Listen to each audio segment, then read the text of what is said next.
Centro de Enseñanzas y Estudios Bíblicos Logos presenta Aprendiendo la Palabra del Señor por Nelson Bustillos. En esta sección de nuestro estudio, llegamos a los capítulos 23, 24 y 25 del libro del Génesis, donde se relatan los últimos acontecimientos más importantes en la vida del patriarca Abraham. En estos capítulos, se relata la muerte de su esposa Sara, la búsqueda de una esposa ideal para Isaac, los hijos que le dio su concubina Cetura, y finalmente su muerte. Siga con nosotros, y no te pierdas los detalles, acerca de esta interesante historia, de quien sería llamado más tarde, en las Sagradas Escrituras, como el Padre de la Fe.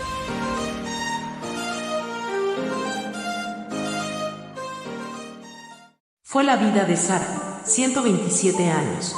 Tantos fueron los años de la vida de Sara. Y murió Sara en Kiriat Arba, que es Hebrón, en la tierra de Canaán, y vino Abraham a hacer duelo por Sara, y a llorarla.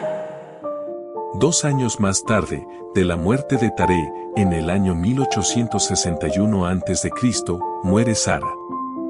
Dice la Escritura que muere en Kiriat Arba, que es Hebrón, en la tierra de Canaán.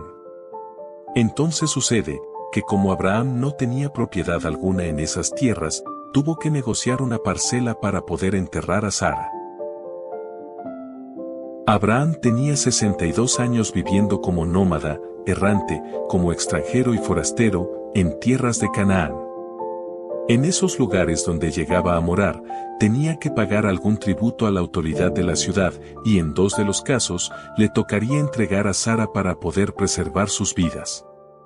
Pero gracias a Dios, que todo el tiempo estuvo a su lado, pudo evitar que tocaran a Sara. Abraham no quería simplemente abrir un hueco en la tierra y enterrar a su ser más querido, quería algo más especial para su amada esposa, un recordatorio que existiera para siempre o por muchos años. Abraham, varón de Dios, era muy apreciado en tierras de Canaán por ser muy caritativo y respetado por sus virtudes, y mucha gente se llegó al lugar para darle el pésame y a lamentar la muerte de Sara, gente de Het, quienes eran los herederos de esas tierras para ese momento. Entonces Abraham, aprovechando la presencia de ellos, pidió a la gente de Het que por favor le dieran un sitio donde colocar su muerta. Los heteos, por supuesto, hablaron a Abraham, elogiando su condición de varón de Dios, y le ofrecieron inmediatamente sus tierras. Le permitieron escoger el mejor sitio que él creyera conveniente. Tenemos que recordar que Abraham había habitado por unos 17 años en Hebrón, pero que abandonó hacían unos 38 años atrás, cuando decidió mudarse a tierras filisteas. Allí en Hebrón, habitó en un encinar que le había cedido un amigo suyo llamado Mamre, el amorreo, cuando la destrucción de Sodoma y Gomorra. Conocía muy bien la zona, y sabía que existía una cueva cerca de allí, donde había muchos árboles de robles, y le pareció bien que ese fuera el sitio de sepulcro para su amada. Entonces pidió a los heteos, con carácter sumiso, que por favor intercedieran ante Efrón, para que le vendiese esa parte de su heredad, ya que estaba dispuesto a pagar lo que costase. Pero lo que Abraham no sabía en ese momento, era que Efrón también estaba entre los presentes. Suponemos que Abraham no le conocía en persona, quizás sabía que él era el dueño por su nombre, más que conocerlo en persona. Entonces Efrón salió de entre los presentes y le dijo a Abraham que la heredad no estaba en venta para él, que sería un honor dársela como un tributo, un regalo para que enterrara a Sara allí en la cueva de Macpela. Pero Abraham se rehusó a aceptarlo, no quería nada regalado, quería pagar el valor justo. Respondió Efrón a Abraham, diciéndole: Señor mío, escúchame, la tierra vale 400 siclos de plata. ¿Qué es esto entre tú y yo? Entierra pues tu muerta. Entonces Abraham se convino con Efrón, y pesó Abraham a Efrón el dinero que dijo, en presencia de los hijos de Het, 400 siclos de plata, de buena ley entre mercaderes. En otra oportunidad, Abraham también despreció regalos, como por ejemplo cuando rescató a Lot de los reyes invasores, y se llevaron todos los bienes de Sodoma, Gomorra y otras ciudades. El rey de Sodoma pidió a Abraham que se quedara con los bienes rescatados, pero él se rehusó a aceptarlo, para evitar que el rey se jactara más adelante de eso. Pero antes, si había aceptado regalos del rey de Egipto y del rey de Gerar, además de aceptar la ayuda de Mamre, el amorreo. Efrón, al ver la negativa de Abraham de aceptarlo como una dádiva, llegan a un acuerdo por 400 siclos de plata. Pero, ¿qué representa a un siclo de plata? Un siclo se dice que era una especie de moneda de la época, que se caracterizaba por su peso, y que pudo oscilar entre los 11,4 gramos, según la época y la región. En la época de Abraham, no sabemos específicamente cuál valor exactamente pudo haber sido el utilizado, pero según algunas fuentes alternas, se cree que pudo haber sido la antes mencionada, por ser una de las más comunes. Con este dato, podemos hacer un pequeño cálculo para llevar esta cifra a unidades monetarias más modernas. Por ejemplo, si multiplicamos 400 piezas por 11,4 gramos, nos dará un total de 4.560 gramos de plata, o 4 kilos con 560 gramos de plata. El valor del gramo de plata actualmente está en $0,73, lo que nos dice que el valor de la cueva de Macpela, que estaba al oriente de Mamre en Hebrón, en la actualidad hubiera tenido un costo de $3.328,80. Y así quedó esta heredad de Abraham en tierras eteas. Abraham busca esposa para Isaac. Año 1858 a.C. Dice la Biblia que Jehová había bendecido en todo a Abraham. Era rico, tenía muchos bienes, y podemos decir que algunas propiedades, aún viviendo como extranjero en tierras de los cananeos. En estas tierras, era conocido como Abraham el hebreo, y ya antes hablamos sobre lo que significa este término. En el año 1858 a.C., siendo Abraham un anciano de 140 años, y habiendo ya transcurrido 3 años de haber perdido a su esposa Sara, piensa que ya es la hora de que Isaac tenga esposa e hijos. Era Isaac un hombre de 40 años, y como la gente de esa época vivía más de los 100 años, a esa edad, aún estaban bajo la tutela de sus padres. Tanto así, que en ciertos casos, eran ellos los que escogían o seleccionaban a las esposas para sus hijos. Como estaba todavía un poco reciente la muerte de Sara, Abraham quiso buscarle consuelo a su hijo, ubicándole una mujer para que fuera su esposa, y le sirviera de compañía. Pero el viejito no solo buscaba consuelo para su hijo, ya que él también quería consuelo para sí mismo, por lo cual caería pronto en los brazos de una mujer llamada Cetura. Abraham ya tenía la información de que su parentela en Harán había crecido, y sabía de los hijos que había tenido su hermano Nacor, información que había obtenido luego de la muerte de su padre Taré, hacían unos 5 años atrás. Abraham pensó que ya era la hora de traerle una de sus parientes más cercanas para que le sirviera de esposa. El patriarca le encomienda esta delicada tarea a su criado más antiguo, que aunque en ese momento no se menciona su nombre, sabemos que fue Eliezer. Este criado, natural de Damasco, era quien tenía el mando de toda su casa, porque a estas alturas, aún Isaac no tenía el control. Abraham habla con su criado, para pedirle que le consiguiera mujer para su hijo, pero no quería una mujer de la zona. Tenía que ser una mujer de su parentela, provenientes de las tierras de Harán, donde se había establecido hacían unos 88 años atrás, y donde él había vivido por lo menos unos 25 años. Para estar seguro de que esto se llevara a cabo, el patriarca hace jurar a Eliezer por Jehová, para darle más seriedad al asunto. Eliezer, por supuesto, le dice a su amo Abraham, que no está nada fácil llegar hasta el sitio, y lograr que una mujer de la familia acepte tal proposición. Era difícil que una mujer, desconociendo al que será su marido, haga semejante viaje al desierto del Negev. En vista de esta posibilidad, Eliezer le hace una propuesta a su amo, en caso de que esto suceda. ¿Estaría dispuesto a permitirle llevar a Isaac hasta allá? Y la respuesta de Abraham a Eliezer fue un contundente no. Ni se te ocurra hacer tal cosa, ya Jehová habló conmigo, y todo está planificado.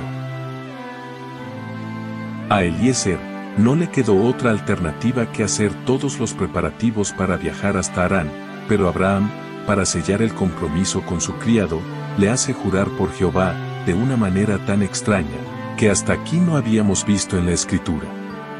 Este le pide a su siervo que coloque su mano debajo de su muslo, para proceder a juramentarlo. Existen algunas versiones sobre este tipo de juramento, y de cómo pudo haber sido. Unos dicen que colocar la mano debajo del muslo significaba señal de sumisión ante una autoridad. Por otro lado, otros dicen que se colocaba la mano sobre el miembro circuncidado, lo cual era la señal del pacto. Pero aquí vamos a tratar de dar una breve explicación, que se pueda acercar un poco más a la realidad. Nosotros tenemos presente que un juramento es un acto donde se pone a otro como testigo, y ya antes habíamos hablado sobre el tema. Dice la carta a los Hebreos, capítulo 6, verso 16, que los hombres siempre se juramentan por alguien mayor. Es por eso que es muy común que se utilice el nombre de Dios, lo cual es muy sagrado para quien se juramenta. En este rito, pueden converger 2 o 3 personas, el juramentado, el que juramenta y por quien se juramenta. Esto consiste en colocar una mano sobre un objeto que se considera sagrado, y la otra mano casi siempre levantada en señal de que es la persona comprometida. Por ejemplo, en los juzgados, siempre usan una Biblia como objeto donde se coloca la mano, en señal de que el juramento se hace por Dios. Otros usan un libro de leyes, como una obligación a que se dirá verdad antes las leyes vigentes. En otros casos de juramento, se coloca una mano sobre el corazón. Pero en este caso de Abraham, no existían libros, ni leyes donde colocar sus manos. Pero entonces, ¿por qué debajo del muslo de Abraham? La Biblia dice claramente debajo del muslo, y debajo del muslo lo que queda es la rodilla. ¿Qué tan importante eran las rodillas para Abraham? Claro que sí, con ellas en tierra, Abraham clamaba a Dios. Estar de rodillas delante de Dios era y es un acto muy sagrado, y hasta el día de hoy se conserva esta modalidad de arrodillarse ante Dios en toda la humanidad. Eliezer, el juramentado, estaría de rodillas ante Abraham, el que juramenta, con una de sus manos en su rodilla, y la otra erguida. Abraham con una mano sobre la cabeza de Eliezer, y la otra erguida hacia el cielo hacia Dios, que es, por quien se juramenta, y de esta manera quedaría sellado el juramento. Luego de esto, Abraham le dice a su siervo, que la única manera de quedar libre de este juramento, es que la mujer se negara a venir con él, y debemos tener en cuenta, que un juramento, implicaba un castigo en caso de violarlo, ya que era considerado como un acto de rebelión o desobediencia. Después de haberse juramentado, Eliezer tomó 10 camellos, los cuales los cargó con muchas cosas que servirían como presentes. Le dio también a Abraham varios varones de su casa, para que le acompañaran en su viaje. Josefo dice que fueron 60 personas, mientras que Jaser dice que fueron solo 10, quienes les resguardarían de los merodeadores en su largo camino. De esta manera, Eliezer se puso en marcha hacia Mesopotamia, específicamente hacia Harán, actual Siria, donde había vivido Abraham junto a su padre Taré y su familia, después de salir de Ur de los Caldeos. Durante el viaje, el criado iba pensando: ¿de qué manera iba a llegar? ¿A dónde se iba a dirigir? ¿A quién le diría sobre la razón del viaje? Pues tenía un juramento que cumplir. Lo único que le reconfortaba era que su amo Abraham le había contado que ya Jehová tenía todo preparado, por lo cual se sintió un poco más seguro. Los camellos los llevaba atados el uno con el otro, a modo de caravana. Las personas que confían en Dios, casi siempre buscan pruebas o piden señales, y quien diga que no es así, es porque nunca ha creído en las cosas de Dios. Y dijo: Oh Jehová, Dios de mi señor Abraham, dame, te ruego, el tener hoy buen encuentro, y haz misericordia con mi señor Abraham. Veamos este claro ejemplo de Eliezer, quien suplica a Dios por la misericordia, no de sí mismo, sino por la que Dios tiene para con Abraham, para que todo saliera bien, y estuviera rápido de regreso con la mujer para Isaac. La manera como ocurrirían las cosas en tierra de Mesopotamia, solo las sabía Jehová, y no se las mencionó a Abraham, menos a Eliezer. Solo él sabía lo que le tenía preparado. He aquí, yo estoy junto a la fuente de agua, y las hijas de los varones de esta ciudad salen por agua. Sea pues, que la doncella a quien yo dijere, baja tu cántaro te ruego, para que yo beba, y ella respondiere, bebe, y también daré de beber a tus camellos, que sea esta la que tú has destinado para tu siervo Isaac, y en esto conoceré que habrás hecho misericordia con mi Señor. Casi siempre, Dios es quien dice cómo van a suceder las cosas y de la manera que hay que hacerlas. Pero en este caso, fue Eliezer quien dispuso de lo que haría y de lo que esperaba que pasara de antemano. Si sucedía de tal manera como lo había pensado, era porque Dios estaba actuando en la misericordia de Abraham. Dice la Biblia, que Eliezer esperaba resolver todo de la manera más rápida posible, quizás no se sentía muy cómodo cargando tantas cosas valiosas a cuestas, pudiendo ser víctimas de los ladrones de la zona. Pero había algo muy importante, Eliezer sabía muchas de las costumbres de la gente de allí, ya que él era de Damasco. Al llegar al lugar, se ubicó al lado de un pozo, o una fuente de agua, donde ya él, quizás instruido por el mismo Abraham, sabía que las doncellas subían o bajaban por agua. Era una costumbre antigua, que las mujeres eran las que cargaban el agua de los pozos y daban de beber a las bestias.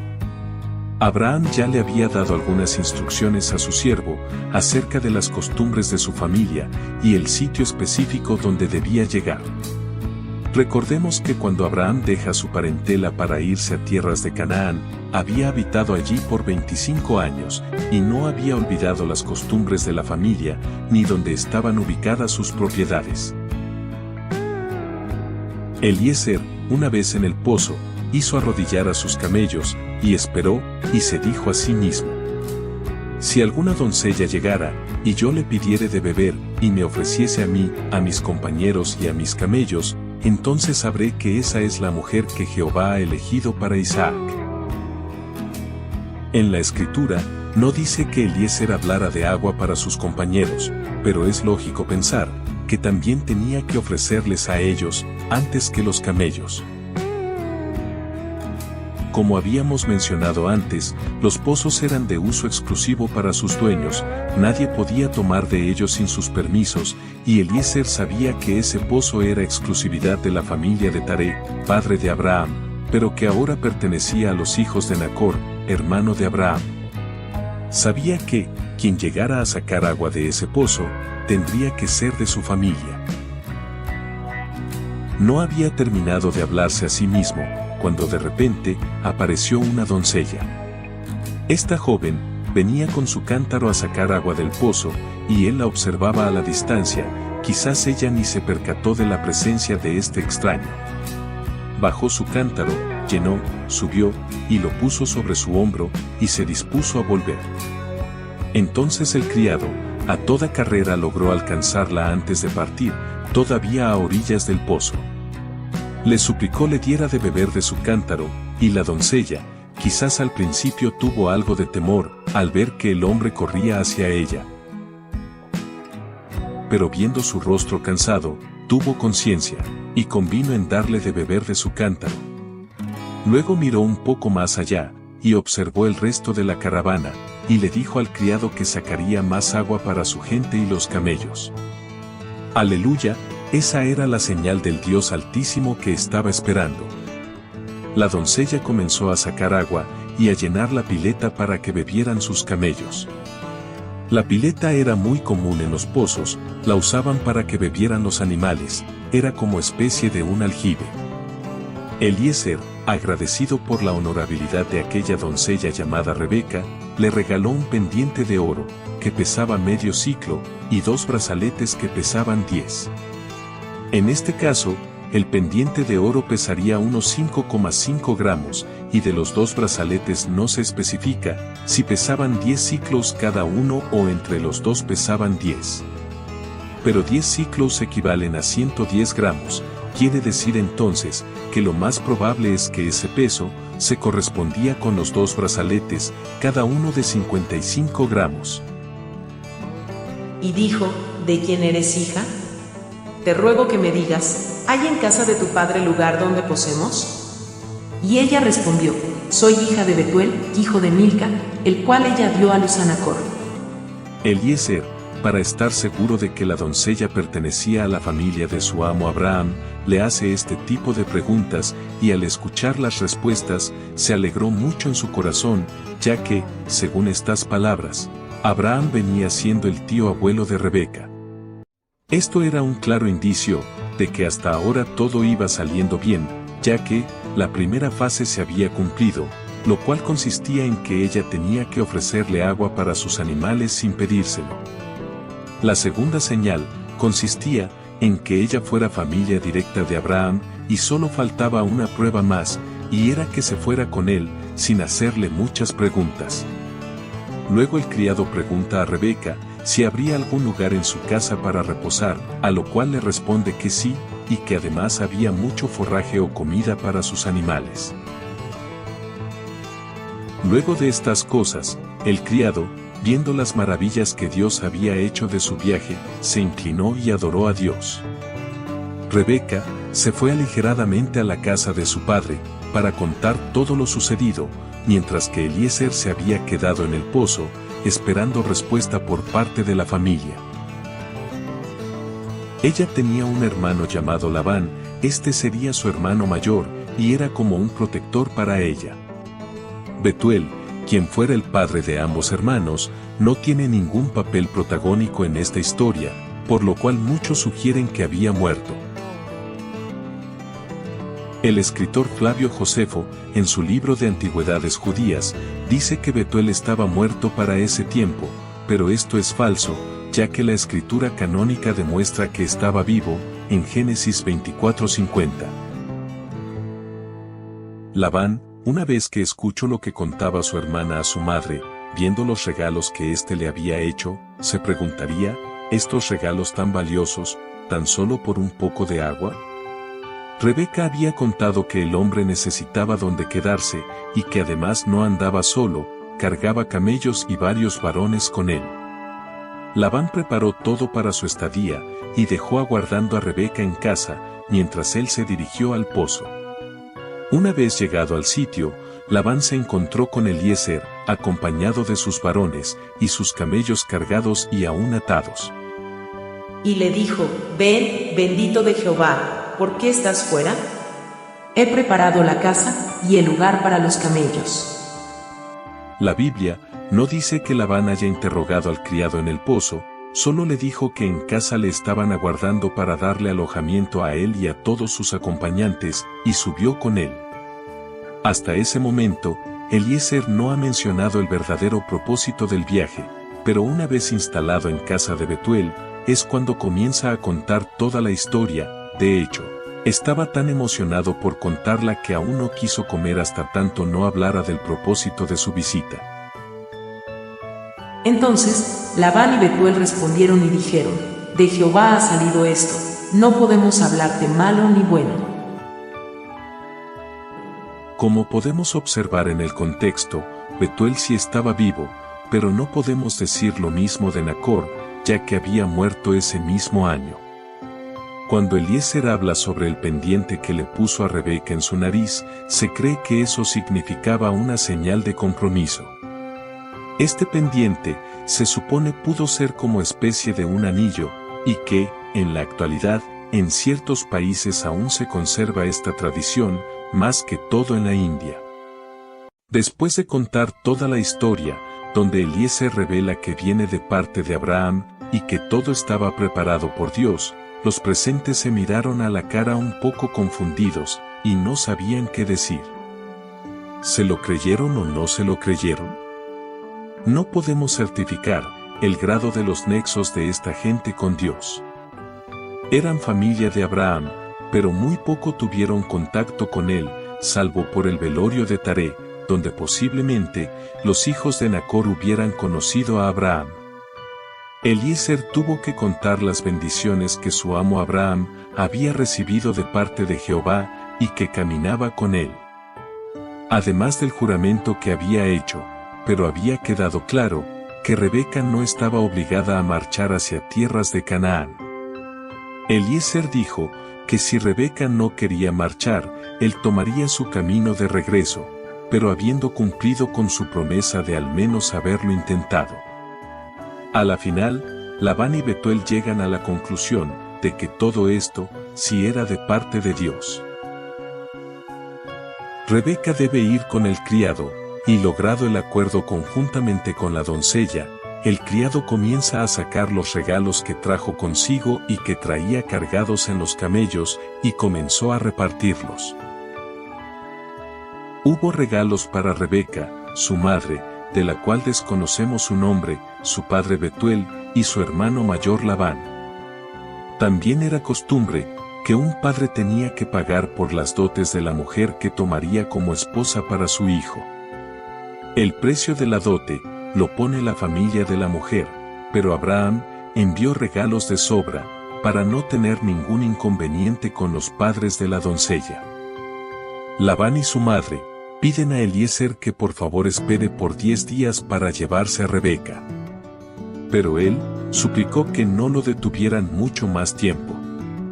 Debemos tener en cuenta que ya tenían muchos días viajando, y la distancia de su recorrido era de aproximadamente unos 700 kilómetros entre el Negev y Harán. Entonces Labán lo sometió a la decisión de Rebeca, la cual aceptó marcharse enseguida. Fue bendecida por su familia, y los camellos que antes vinieron cargados de regalos, ahora llevarían a Rebeca, a su nodriza llamada Débora, además de otras doncellas. Luego de días de viaje, por fin llegaron hasta tierras de Canaán, al Negev, donde habitaba Abraham. Y venía Isaac del pozo del viviente que me ve, porque él habitaba en el Negev. Y había salido Isaac a meditar al campo, a la hora de la tarde, y alzando sus ojos miró, y he aquí los camellos que venían. ¿Recuerdan el nombre de este pozo? Fue allí donde el ángel de Jehová habló con Agar cuando huyó de Sara, estando recién embarazada de Ismael. De allí su nombre. Este pozo estaba relativamente cerca de Beerseba, quizás un poco más hacia el oeste, y era un lugar donde Isaac acostumbraba a salir a meditar. Cuando Isaac venía de regreso subiendo a su tienda, es cuando a lo lejos divisó la caravana donde venía Eliezer. Como se supone que él estaba enterado de los planes de su padre, caminó a encontrar la caravana. Por otra parte, Rebeca, quien había visto al hombre acercarse, preguntó al criado que quién era, a lo que Eliezer le dice que ese era Isaac, su prometido. Rebeca se emocionó tanto, que tuvo que tapar su rostro con el velo. Luego de estas cosas, Isaac conoció a Rebeca, la llevó a la tienda de su difunta madre, y convivieron por el resto de sus vidas. Esto fue de gran consuelo para Isaac, quien aún estaba dolido por la muerte de su madre Sara.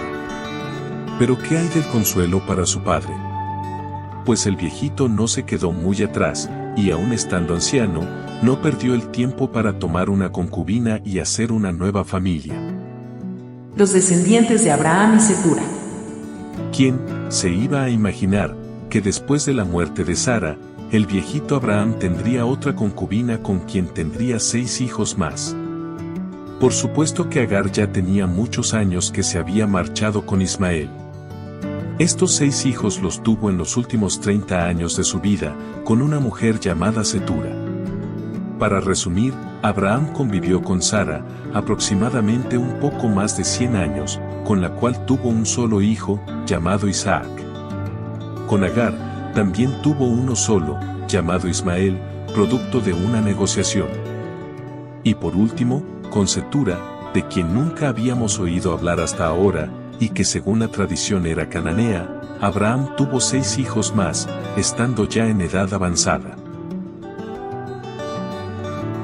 Existen muchas controversias entre que si Cetura fue esposa o concubina de Abraham, que, si la tenía o no antes de morir Sara, debido a la cantidad de hijos que le dio. Pues, debemos tener bien seguro, que, en vida de Sara, Cetura no existía en la vida de Abraham, y no creemos que Abraham a su edad se haya vuelto a casar. Isaac ya se había casado con Rebeca, y estaba haciendo su vida aparte, y Abraham, para no sentirse solo, pudo haber tomado una de las mujeres de su casa, mucho más joven que él, y compartir con ella esos últimos 35 años que le quedaban de vida después de la muerte de Sara. Pero aún así, Abraham mantuvo a Isaac separado del resto de sus hijos, debido a la promesa divina, y los envió lejos. Dice la Biblia, que le dio sus dones a cada uno, e hizo que se marcharan a tierras orientales, por Arabia Saudita. En el año 1850 a.C., cuando ya Isaac llevaba 8 años de casado con Rebeca, y aún sin tener hijos, muere Arfaxad, octabuelo de Abraham, a los 438 años de vida. Arfaxad era hijo de Sem, y nieto de Noé, y era de la generación número 12 de la escala de predecesores de Abraham desde Adán. En el año 1838 a.C., y luego de 20 años sin poder tener hijos, Rebeca por fin da a luz a unos gemelos, a quienes llamaron Esaú y Jacob, siendo Esaú, quien saliera primero del vientre de la madre. La vida de estos dos varones, las describiremos con más lujos de detalles en el siguiente segmento, dedicado a la vida de Isaac. Muerte y sepultura de Abraham. Año 1823 a.C. En el año 1823 a.C., muere Abraham, cuando los gemelos, Esaú y Jacob, tenían 15 años de edad. Fue un hombre grande para con Dios, lleno de tributos, lleno de años, y fue sepultado por Isaac e Ismael, y posiblemente por el resto de sus hijos biológicos. Jehová se encargó de que Abraham fuera bien instruido en sus caminos, y para ellos le había extendido los años de vida a varios de sus ancestros, como los fueron el propio Noé, quien lo arropó desde una edad muy temprana. También Sem, así como Eber, quienes vivieron e inclusive, hasta muchos años después de la muerte de Abraham. El patriarca, fue llevado hasta donde estaba el cuerpo de su amada esposa Sara, en la cueva de Macpela, la heredad que había adquirido cuando murió Sara en Hebrón, hacía unos 38 años. Abraham siempre será recordado a través de los tiempos, como el padre de la fe, también como el padre de naciones.